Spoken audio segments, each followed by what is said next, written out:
Assalamualaikum warahmatullahi wabarakatuh. Alhamdulillah nahmaduhu wa nasta'inuhu wa nastaghfiruh wa na'udzu billahi min shururi anfusina wa min sayyiati a'malina may yahdihillahu fala mudilla lahu wa may yudlil fala hadiya lahu. Asyhadu an la ilaha illallah, asyhadu anna Muhammadan abduhu wa rasuluh. Allahumma sholli ala nabiyyina Muhammadin wa ala alihi wa ashabihi ajma'in. Rabbi shrah li sadri wa yassir li amri wahlul 'uqdatam min lisani yafqahu qawli wa ba'du. Kita awali dulu kajian pagi ini dengan membaca suratul Fatihah. A'udzu billahi minasy syaithanir rajim. Bismillahirrahmanirrahim. Alhamdulillahi rabbil alamin. Ar-Rahmanir Rahim. Maliki yaumiddin. Iyyaka na'budu wa iyyaka nasta'in. Ihdinas siratal mustaqim. Siratal ladzina an'amta 'alaihim ghairil maghdubi 'alaihim waladdallin. Amin.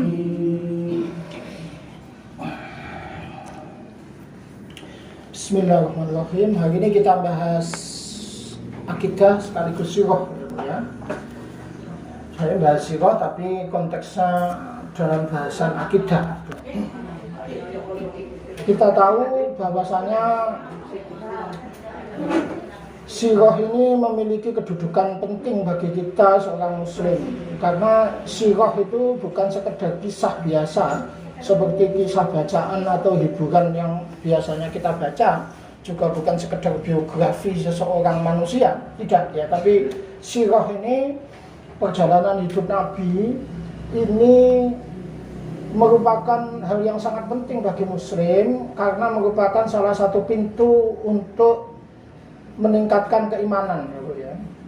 Kenapa? Karena melalui belajar sirah ini juga, melalui belajar sirah itu kita menumbuhkan kecintaan kita kepada Nabi. Ya, kewajiban kita sebagai muslim itu adalah mencintai Nabi. La yu'minu ahadukum hatta akuna ahabbu ilaihi min waladihi wan nasi ajmain. Tidak sempurna iman kalian sebelum aku dia lebih cintai dari kedua orang tuanya, dari anaknya, bahkan seluruh manusia. Mustahil kita bisa mencintai seseorang tanpa kita mengenalnya, gitu. Seperti pepatah mengatakan, tak kenal maka tak sayang. Maka mempelajari sirah dalam rangka sebagai wasilah untuk menumbuhkan rasa cinta kepada Nabi itu suatu hal yang niscaya. Ini yang pertama. Tapi ada yang lebih penting dari sekedar menumbuhkan kecintaan kepada Nabi. Belajar sirah itu sebetulnya juga merupakan salah satu cara untuk mempelajari sumber pokok syariat, Bu. Kenapa? Karena Nabi ini merupakan teladan di dalam akidah, di dalam ibadah maupun di dalam akhlak. Akhlak Nabi itu Quran, karena khuluqul Quran. Jadi akhlak Nabi itu ya Quran. Kita kalau mau belajar Quran, mau belajar agama ini, baik akidah, ibadah maupun akhlak, tentu tidak lain dan tidak bukan haruslah kita merujuk kepada apa yang dijalankan oleh Nabi, dan otomatis disitulah kita harus belajar sirah. Maka itu belajar sirah sebetulnya bagi seorang muslim itu sangat penting. Apalagi, Bu, musuh-musuh Islam itu karena menyadari pentingnya sirah itu di dalam membangun opini tentang bagaimana penerapan Islam yang benar itu, seringkali melakukan tahrif, distorsi, pembelokan makna, gitu ya. Pembelokan makna kejadian-kejadian dalam sejarah hidup Nabi itu keluar dari konteks, dan ini sangat berbahaya, gitu ya. Sayangnya ya, umat Islam ini mana lebih cenderung belajar biografinya orang-orang terkenal ketimbang orang yang dia ucapkan dalam syahadatnya. Banyak dari kita kalau dia terjun di politik, ketatanegaraan, lebih suka belajar biografinya Montesquieu atau Voltaire, ya. Kalau dia ke bisnis, mungkin dia lebih cenderung, lebih tertarik baca biografinya Steve Jobs, pendiri Apple, gitu, karena menginspirasi dan seterusnya, gitu ya. Tapi sosok yang harusnya menjadi panutannya dia dalam hidup, gitu, yang dia sebut dalam syahadatnya setiap hari itu, dia justru tidak tertarik. Maka kalau kemudian dia jadi umpan empuk makanan serigala, dalam tanda kutip ya, serigala ini orang-orang yang punya kepentingan untuk membelokkan makna sejarah itu. Dan jangan lupa Bu, kegiatan membelokkan makna sejarah itu dilakukan itu hampir dalam sejarah manapun. Jangankan sejarah Nabi yang memang menempati posisi krusial ya. Sejarah negeri kita saja itu banyak yang dibelokkan gitu, oleh pihak-pihak tertentu dalam membangun opini. Nah, saya terkait dengan sirah ini, saya ingin menyoroti satu kejadian di dalam rentetan sejarah hidup Nabi itu yang juga biasa disimpangkan maknanya, didistorsi, dikeluarkan dari konteks, gitu ya, menjadi salah satu amunisi dalam kampanye toleransi. Toleransinya dalam tanda kutip ya ini ya.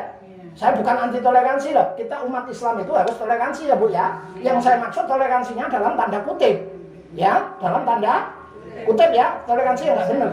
Ya. Kejadian apa nih Pak? Kejadian ini yang mau kita bahas hari ini dan mau kita luruskan Bu.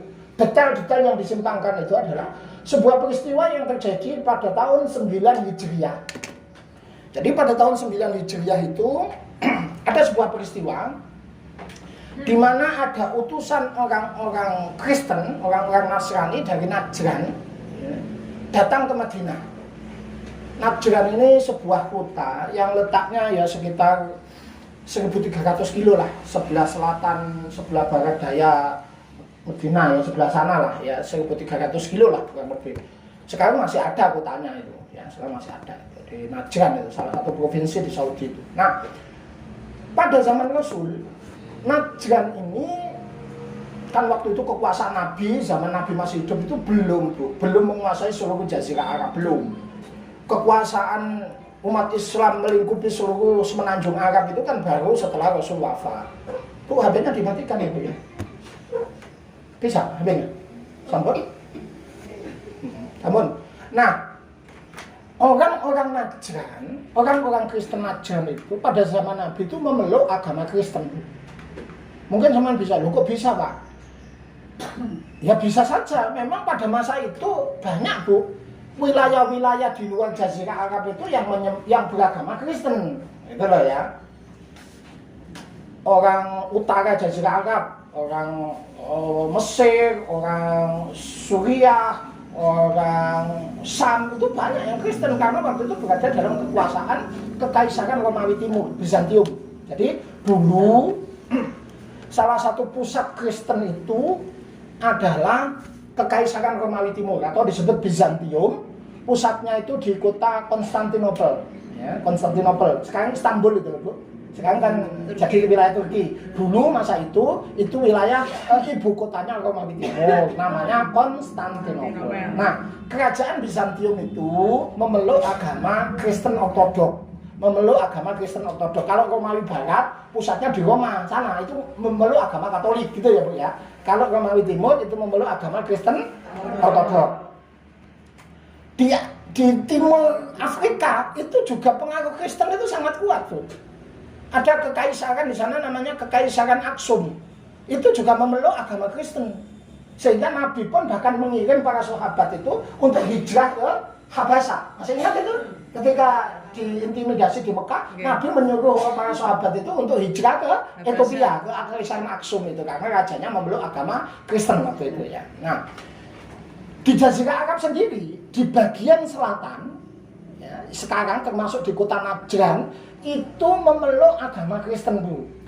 Ya, bukan Kristen Katolik atau Protestan. Protestan itu kan baru muncul tahun berapa Protestan itu ya.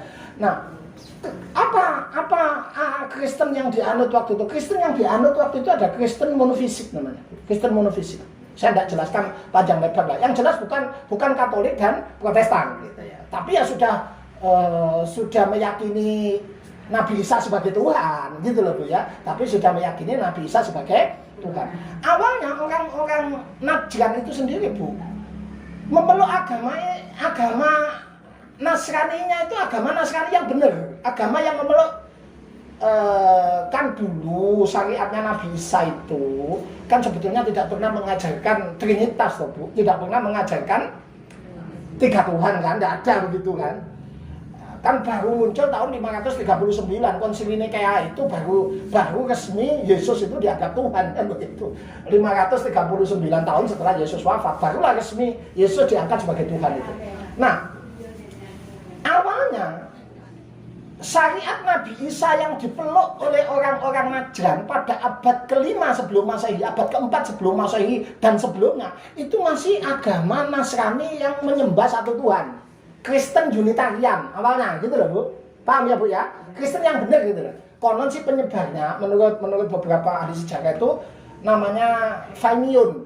Jadi yang menyebarkan ajaran Nabi Isa yang asli ke Najran itu namanya Faimion atau orang Barat menyebutnya Fimeon ya. Faimion atau orang Arab menyebutnya Faimion, orang Arab menyebutnya apa? Orang Barat menyebutnya apa? Fimeon. Nah, jadi awalnya orang Najran itu memeluk agama bukan Kristen sebetulnya masih agama apa ya? Ya syariatnya Nabi Isa itulah ya. Iya, tiada Tuhan selain Allah, tentu Nabi Isa utusan Allah kan gitu. Nah, karena itu ada seorang raja yang juga berkuasa di selatan Jazirah Arab, bukan Kristen, itu merasa tidak suka sebelum Nabi lahir ini, yaitu Raja Zunuwas. Jadi Raja Zunuwas itu raja di Kekaisaran Himyar. Himyar itu ada sebuah kerajaan lagi di selatan Jazirah Arab, di Yaman. Itu benci sekali kepada ajarannya Nabi Isa ini, yang asli ini. Sehingga orang-orang Najran yang meluk agamanya Nabi Isa ini disiksa Bu, dibakar hidup-hidup, dibuatkan parit, dikasih kayu, dinyalakan api, lalu yang nggak mau murtad, yang tetap memeluk agamanya Nabi Isa, dibakar hidup-hidup. Itu yang kita kenal dalam Al-Quran, dalam kisah Ashabul Ukhdud ya, wassama'i dzatil buruj wa yaumil maw'ud wa syahidi wa mas'ud dan seterusnya itu ya. Kutila Ashabul Ukhdud an-nari dzatil waqud dan seterusnya itu. Nah, kita tidak bahas itu. Kejadian itu terjadi jauh sebelum Nabi lahir, di mana orang-orang yang mengikuti syariat Nabi Isa di Najran itu disiksa oleh Raja Zunuwas. Karena mereka disiksa, lalu waktu itu Raja Bizantium Justinianus I itu merasa pengen bela, kan sama-sama orang Kristen Bu, walaupun Kristennya beda lah. Orang Justinianus kan sudah Trinitas, orang Najran masih agamanya masih apa ini? Ya tapi kan masih sama-sama gitu loh Bu ya. Nah karena itu dia meminta bantuan Kekaisaran Aksum di Ethiopia untuk membantu orang-orang Najran. Lalu Kekaisaran Aksum mengirim gubernurnya, namanya Abraha. Namanya siapa Bu? Pernah dengar Abraha? Abraha itu seorang gubernur di bawah kekuasaan Kekaisaran Aksum Ethiopia, diutus untuk menaklukkan kerajaan Himyar yang menyiksa orang-orang Kristen Najran itu. Nah, akhirnya Najran itu berada di dalam kekuasaan Abraha, gitu. Tapi belum lahir waktu itu. Lah Abraha resah melihat Ka'bah itu menjadi pusat penyembahan berhala. Kan kepingin orang-orang masuk Kristen juga. Lalu dia bawa tentara gajah kemana itu? Ke Mekah, tapi dibinasakan oleh Allah. Kan gitu ya? Ini sebelum Nabi lahir. Setelah Abraha tidak ada, orang Najran otomatis memeluk Kristen. Kristennya sudah beda dengan Kristen yang disebarkan oleh Faimion tadi. Kristennya sudah menyembah 3 Tuhan tadi, walaupun tidak sama seperti Katolik dan Protestan itu. Ketika Nabi lahir, lalu Nabi diangkat jadi Rasul, lalu Nabi menyampaikan risalah, dan kekuasaan Nabi makin melebar, di mana kabilah-kabilah di sekeliling Madinah itu datang mengirim utusan menyatakan tunduk kepada Nabi. Nabi pun mengirim utusan kepada orang-orang Najran, mengajak mereka itu masuk Islam. Kan biasa Nabi begitu itu. Raja Bizantium saja, Raja Persia saja dikirim utusan diajak masuk Islam gitu. Ya kan? Nah, apalagi orang-orang Najran, dikirimlah utusan ke sana. Nah mereka ini kan takut Bu. Orang-orang Najran kan takut. Kekuatan mereka kan tidak sebesar orang Romawi atau orang Persia. Akhirnya pada tahun 9 Hijriah mereka mengirim 60 utusan. Menurut ahli sejarah terjadi pada bulan Zulhijjah. Ada 60 utusan dipimpin 3 orang. Ini kejadiannya saya ceritakan dulu. Dipimpin oleh 3 orang. Nama orang pertama pimpinannya itu namanya Abdul Masih, gelarnya Al-Aqib.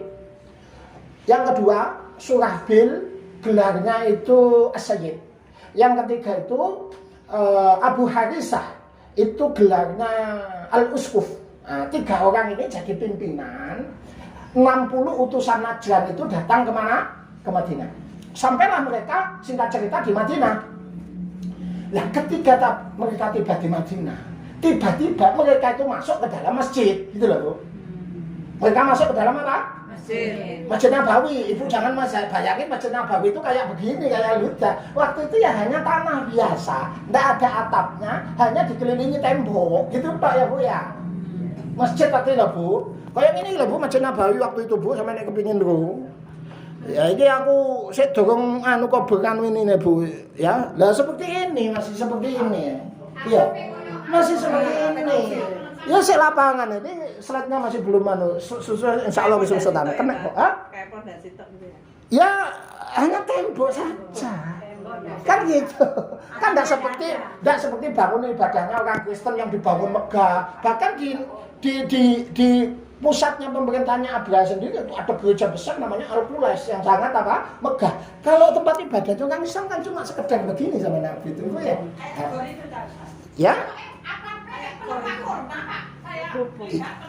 Iya ini hanya sebagian saja itu ya. Jadi, ini ceritanya, singkat cerita saja. Orang-orang ini utusan orang Najran yang jumlahnya 60 ya. Lalu mereka diterima oleh Rasul di dalam Masjid Nabawi. Diterima di Masjid apa Bu? Nabawi. Ingat ya, waktu itu hanya masih berupa tempat terbuka yang dikelilingi oleh tembok. Waktu itu ya Bu ya. 60 utusan ini diterima di Masjid Nabawi. Lalu kejadiannya terjadi dialog.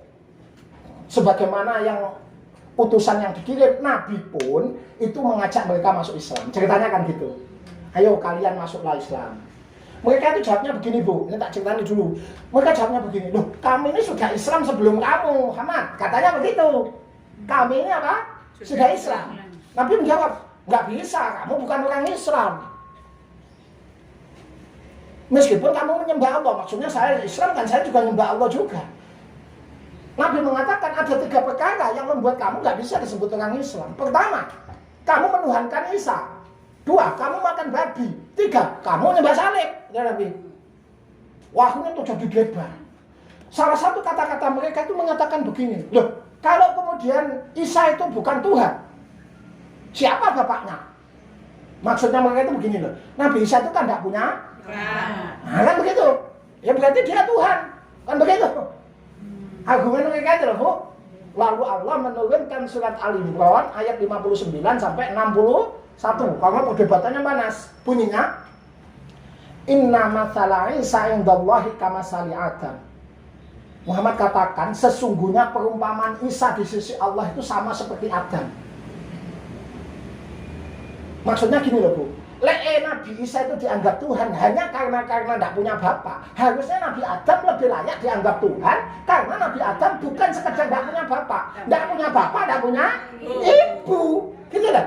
Inna masalah Isa indallahi kamasali Adam khalaqahu min turab. Allah menciptakan Adam itu sebagaimana menciptakan Isa dari tanah. Tsumma qala lahu kun fayakun. Lah Allah kalau mau menciptakan sesuatu kan cukup bilang apa Bu? Kun saja, gitu loh. Al-haqqu min rabbika fala takum minal mumtarin. Kebenaran itu dari Tuhanmu Muhammad, kamu jangan menjadi orang yang ragu.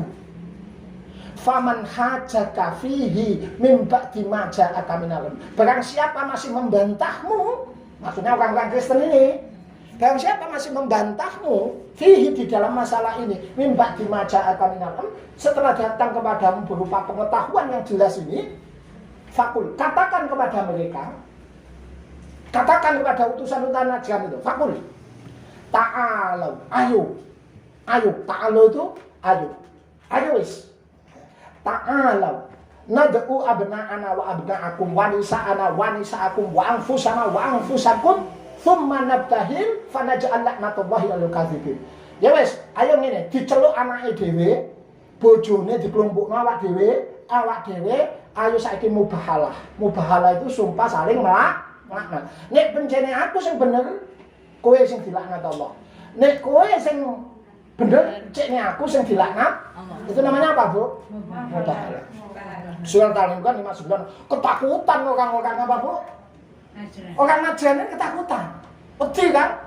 Ojo aku pas temen rek. Lah kan gitu. Akhirnya mereka enggak mau. Dadah sudah Muhammad, dadah. Terus ya apa wis enake, ya apa enake. Nah, gini. Ya ini jadi Nabi bahasa gampangnya itu gini ya, bahasa bebasnya. Kalau kamu tidak mau masuk Islam, ya sudah, wong kita juga tidak pernah maksa orang masuk agama Islam. Kan la ikraha fiddin ya Bu ya. Tapi kamu harus tunduk kepada kami, harus tunduk kepada umat Islam. Kamu harus bayar jizyah, bahasa gampangnya gitu Bu, harus bayar pajak perlindungan. Kalian akan kami apa Bu? Lindungi. Nah, menurut riwayat jizyah yang dibayar itu 1000 khullah, 1000 pakaian yang 2000 lembar pakaian waktu itu mahal ya, jangan bayangin kayak sekarang ya Bu ya. Pakaian zaman itu sesuatu yang apa Bu? Mahal ya. 1000 pakaian dibayar pada bulan Rejab, 1000 pakaian dibayar pada bulan Safar. Jadi totalnya 2000 pakaian setahun. Menurut riwayat begitu. Dibuatlah perjanjian. Perjanjian apa Bu? Setiap tahun menyerahkan 2000 pakaian, sementara mereka bebas menjalankan agama sesuai keyakinannya. Kalau ada serangan, umat Islam yang akan ikut membantu. Kan begitu ya? Dalam fikih itu disebut kafir mu'ahid, kafir yang membuat perjanjian dengan umat Islam. Kan kafir itu ada dhimmi, ada musta'man, ada mukhifis, ceritanya begitu. Nah, kemudian tiba-tiba ketika waktu sholat tiba, waktu ibadah mereka tiba, gitu ya Bu ya. Mereka itu tiba-tiba mengerjakan ibadah mereka, gitu lah, di Masjid Nabawi. Nah, waktu itu apa benar Pak? Iya, memang iya Bu. Nah, masalahnya kejadian ini lalu dipelintir oleh oknum-oknum tertentu, dikeluarkan dari konteks, lalu mereka berkata, tidak apa-apa, berarti masjid dipakai untuk kebaktian orang Kristen ya tidak apa-apa. Buktinya Nabi mengizinkan mereka beribadah di Masjid Nabawi. Bahkan mereka mengatakan, loh ini yang Masjid Nabawi aja pernah jadi gereja selama 3 jam kok. Masjid Nabawi pernah jadi gereja selama 3 jam. Karena orang Kristen diizinkan melakukan ibadahnya waktu itu. Ini omongan yang sangat berbahaya. Emang ada Pak, loh ini omongannya. Kalau Ibu mau kepingin tahu ini, saya bukan ngarang. Mereka memang ngomong seperti itu Bu.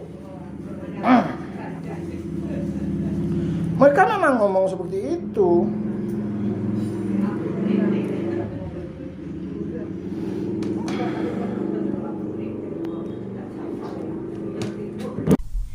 Jadi Masjid Nabawi itu pernah jadi gereja 3 jam sama orang-orang Kristen itu dipakainya di situ. Jadi Nabi Muhammad mempersilahkan orang-orang Kristen untuk melakukan kebaktian ibadah mereka itu di Masjid Nabawi. Orang Kristen itu karena toleransi yang tadi itu, ya udah lu gak usah di sini juga, carikan aja tempat yang bersih. Terus kata Nabi Muhammad, ini bersih dan ini bagus, gak usah jauh-jauh, udah aja di sini gitu. Jadi katanya Masjid Nabawi pernah jadi gereja selama 3 jam. Apa benar omongan ini? Tidak benar Bu. Ini tidak benar. Kejadiannya itu sebetulnya bukan Masjid Nabawi berubah menjadi gereja selama 3 jam. Bukan sama sekali.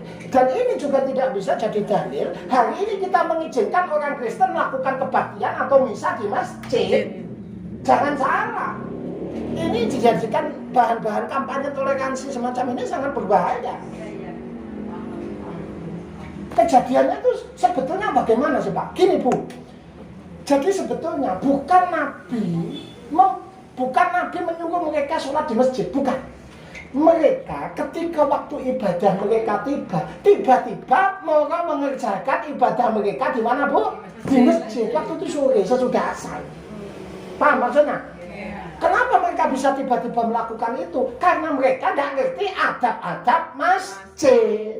Kan adab masjid itu nomor 1 loh Bu. Kan tidak boleh dipakai sebagai tempat kesyirikan. Nomor 1 loh Bu ya. Surat Al-Jin ayat 18, wa annal masjida lillahi wa la tad'u ma'allahi ahadan. Larangan masjid, Jangankan dipakai tempat kesirikan untuk misa, Bu. Wong dipakai jual beli saja di masjid itu dilarang. Jual beli sampai dodolan pulsa di masjid itu aja, Bu. Terlarang loh ya. Dodolan bodong bahkan itu lah. Lah dodol bodong ambil dodol pulsa oleh. Segala perkara yang berpotensi menyebabkan masjid kehilangan kesuciannya, ya, baik secara fisik maupun secara maknawi. Biasa. Ustaz saya pulsa. Ya, segala hal yang berpotensi mengganggu kesucian masjid, baik secara fisik, biasa, maupun secara maknawi itu dilarang. Ibu mau ke masjid bawa najis saja tidak boleh kok. Ibu jual beli di masjid saja tidak boleh. Mengumumkan kehilangan di luar, kehilangannya di jalan, diumumkan di masjid saja terlarang kok. Apalagi bikin kebaktian atau misa di Masjid. lebih tidak boleh lagi. Wes, ojo anu waktune titik ya Bu ya. Wes tak oyok titik iki soalnya dawa. Wes, penting ya. Saya tadi terlambat datangnya. Saya agak sabar cepat. Bu, perhatikan.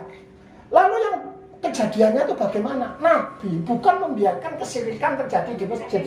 Kejadiannya mereka ketika waktu ibadah mereka tiba-tiba Bu, moro-moro mereka melakukan ritual ibadah mereka. Gitu ceritanya. Lah, Nabi itu Bu memaklumi itu karena mereka tidak tahu. Ingat, bangunan masjidnya orang Islam tidak sama seperti bangunannya orang Nasrani. Basicnya orang Islam itu bukan seperti tempat ibadah. Mek bentuknya mek koyo kotak lapangan ngono temboke ngono tok. Lah mereka tidak mengira itu tempat suci, gitu loh Bu. Sehingga ketika waktu sholat tiba, loh mau ngadep ngetan mau Bu. Ibadah dan ibadahnya bukan seperti orang Kristen sekarang pakai salib, enggak. Waktu itu ibadahnya persis metode kalau sembayangnya sampean. Cara sholatnya itu kayak sholatnya apa Bu? Orang Islam. Jadi ya sholatnya begini, ya begini, ya begini. Nah, aslinya dulu orang Kristen pun cara sholatnya kan seperti itu ya Bu ya. Ya walaupun detailnya beda lah. Pak, mana buktinya? Mana buktinya kalau mereka? Coba Ibu perhatikan cara sholatnya orang Yahudi. Pernah lihat cara sholatnya Yahudi? Ya, pernah. Nabi Isa ini kan orang Yahudi ya. Nabi Isa ini kan bangsa Bani Israel ya. Perhatikan cara sholatnya orang Yahudi. Kan mirip orang Islam. Cara sembahyang Yahudi lah Bu, jenenge tefila. Sembahyang Yahudi ku jenenge apa Bu?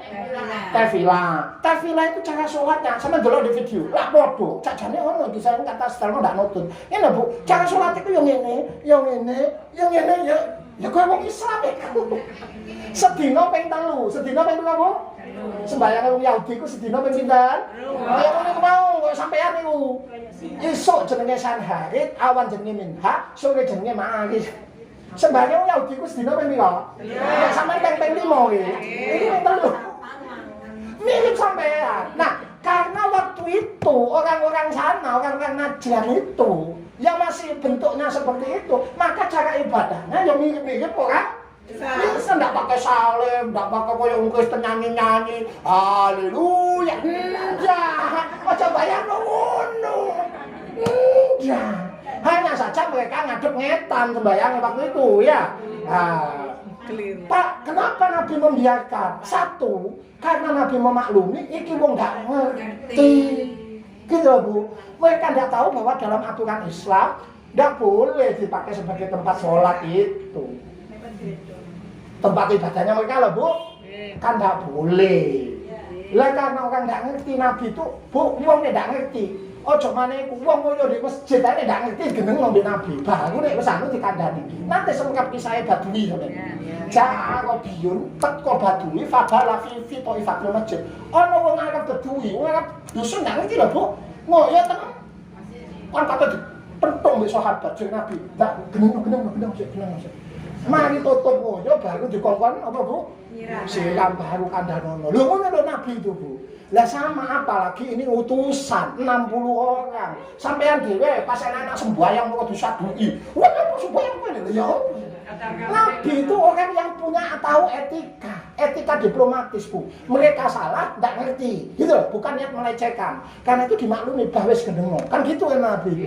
Toh cuma kali ini. Kan gitu. Itu kejadiannya seperti itu. Lalu bagaimana sekarang bisa dikeluarkan dari konteks dikatakan bahwa sekarang kita boleh mengizinkan orang Kristen melakukan kegiatan ibadah di masjid. Ini kan bahaya. Nanti Natalan bersama di masjid nanti. Hah? Nanti Natalan, nanti orang ngadain kegiatan Natalan di masjid kok. Kan bahaya nanti. Betul apa betul ini? Ini yang bahaya itu gitu loh. Padahal konteksnya tidak demikian, Pak. Bolehkah orang Kristen itu masuk ke masjid? Kalau masuk ada maslahatnya boleh. Saya ulang, kalau masuk ke masjid ada maslahatnya boleh. Tapi kalau masuk ke dalam masjid tidak ada maslahatnya, apalagi sampai melakukan kegiatan ritual, itu sama sekali tidak boleh. Ngerti kan ini? Saya minta ke masjid, ada orang Kristen mau datang ke masjid. Lihat dulu, apa konteksnya. Kalau mereka datang ingin dengar ceramah agama, ingin tahu Islam, silakan masukkan ke masjid. Pokoknya suci deh. Pokoknya apa Bu? Jaga kesucian. Maksudnya yo tidak mau najis dan seterusnya. Pokoknya tidak adus ya bah. Cuma apa Bu? Tidak mau najis kan begitu ya Bu ya. Pakaian sopan. Kalau dia datang ke masjid ingin dengerin ceramah agama, persilakan Bu. Datang ke masjid ingin bertamu, boleh. Datang ke masjid ingin ada sidang zaman dulu kan sidang itu kadang dilakukan di mana Bu? Di masjid sidang hukum. Ya boleh saja Bu. Tapi kalau tidak ada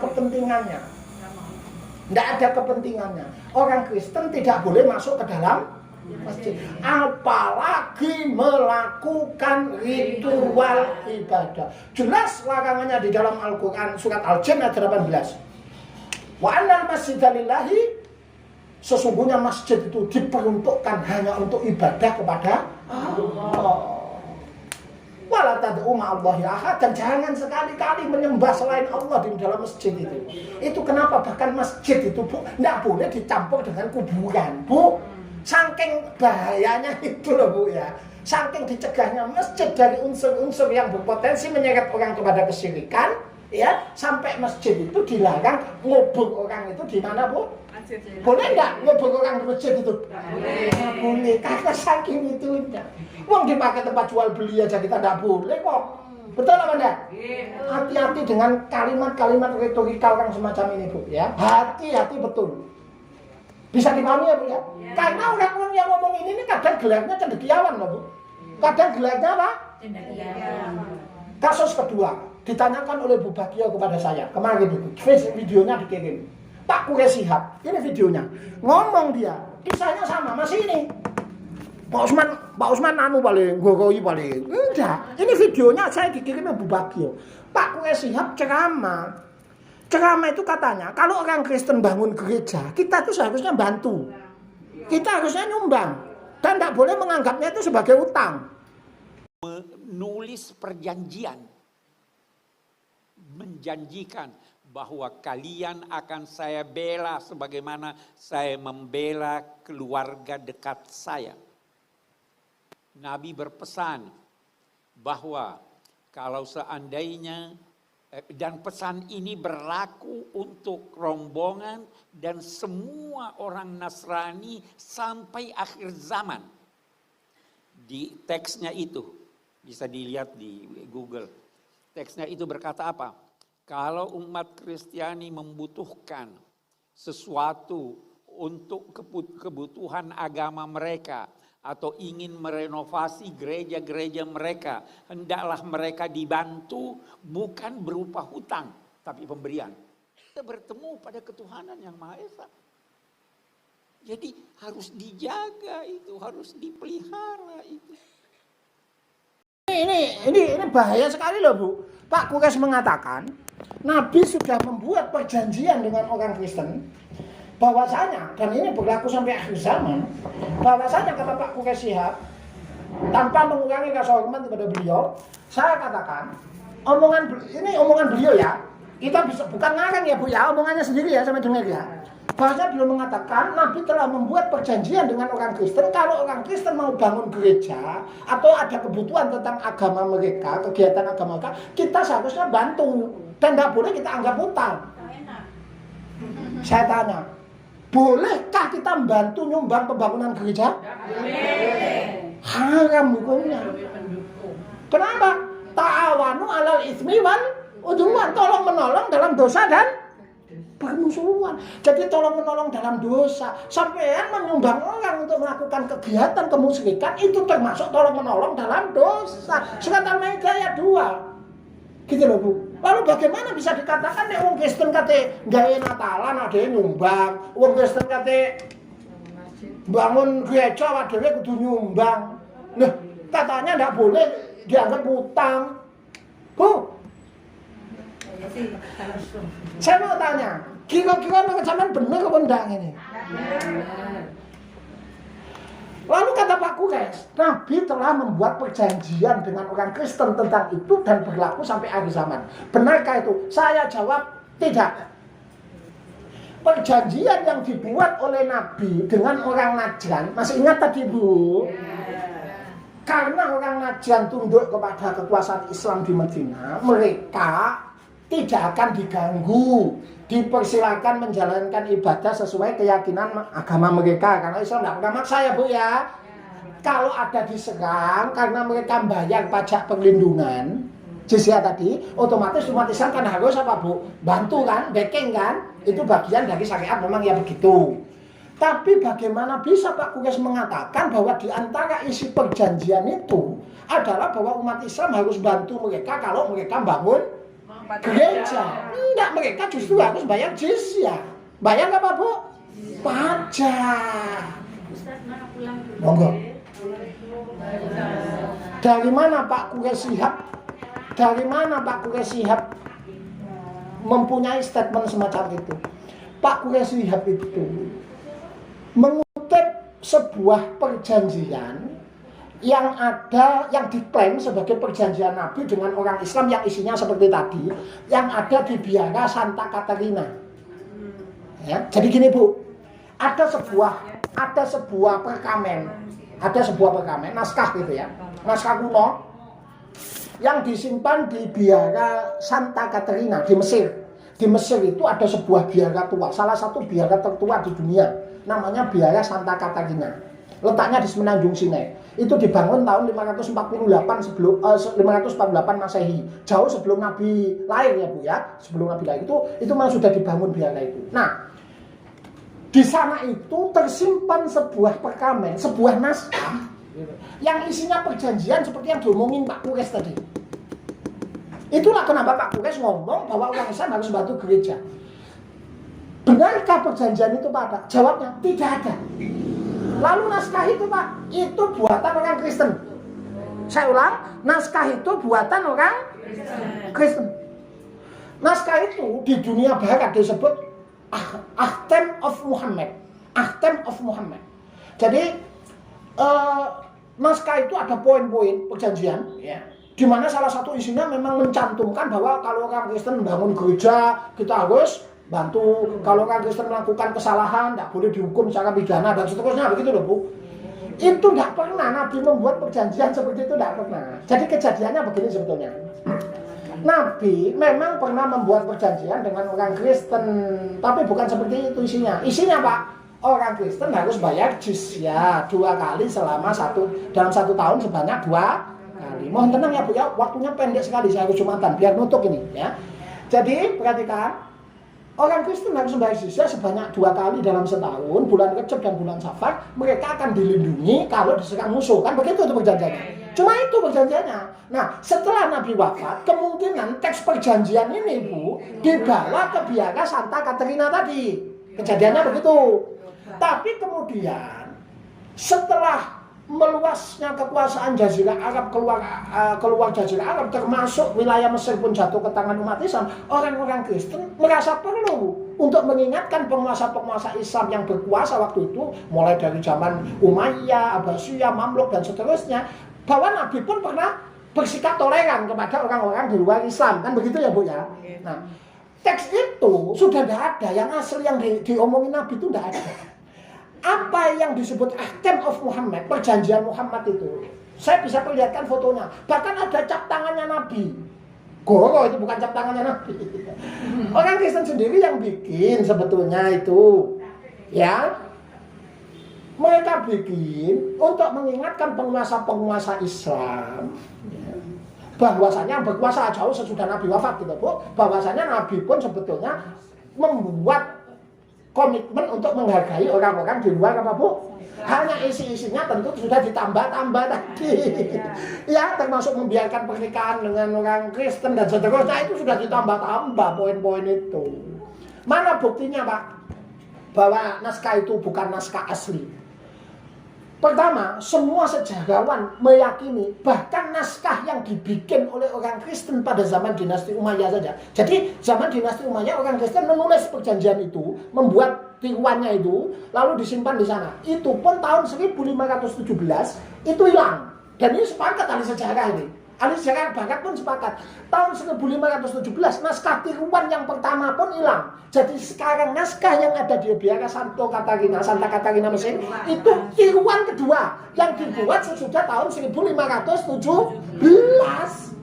1517. Jadi tiruan pertama atau tiruan kedua. Tiruan pertama hilang tahun 1517. Dibuat lagi tahun sesudah 1500, sehingga bahkan di dalam teks itu sendiri banyak kejanggalan. Misalnya disebut sebagai saksi-saksi perjanjian itu tokoh sahabat yang meninggal sebelum tahun 9 Hijriah. Ingat Bu, perjanjiannya kan dengan orang Kristen itu dibuat tahun berapa? 9 Hijriah.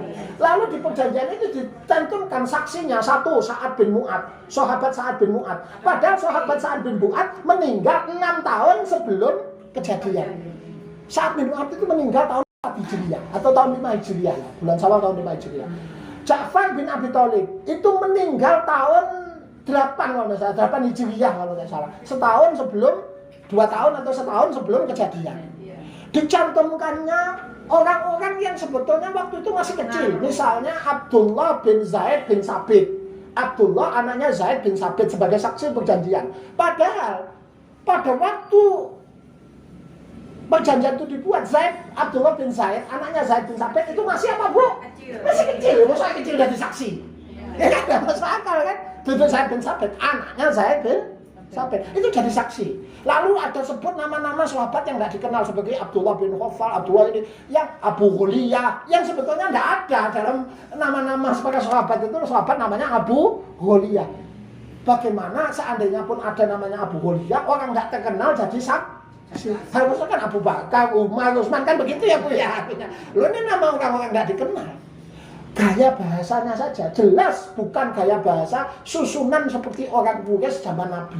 Gaya bahasanya itu ngelantur, kayak ngelantur itu. Sangat dipengaruhi uslub ajami, uslub orang di luar Islam gitu.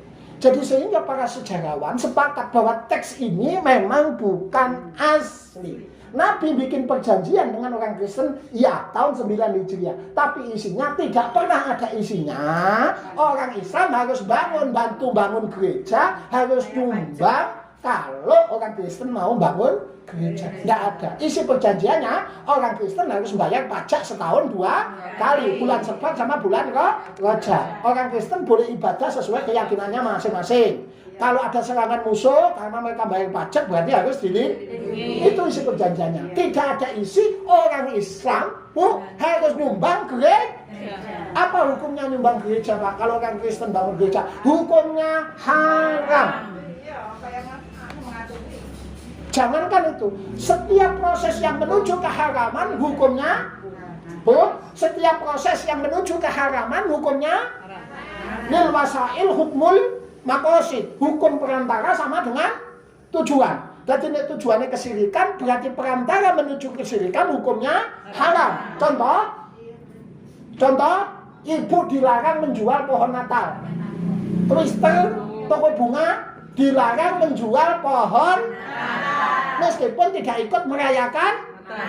Ini sing duwe twister, tak elingo iki. Ojo sampai dodol pohon Natal. Oke, sing duwe iki ana ning karepku. Iya, kenapa? Loh, kan saya tidak ikut Natalan, Pak. Masalahnya sampean telah menyediakan sarana untuk Natal. Hukum proses sama dengan tujuan. Sampean dilarang menjual rosario, kalung salib itu dilarang ya Bu ya.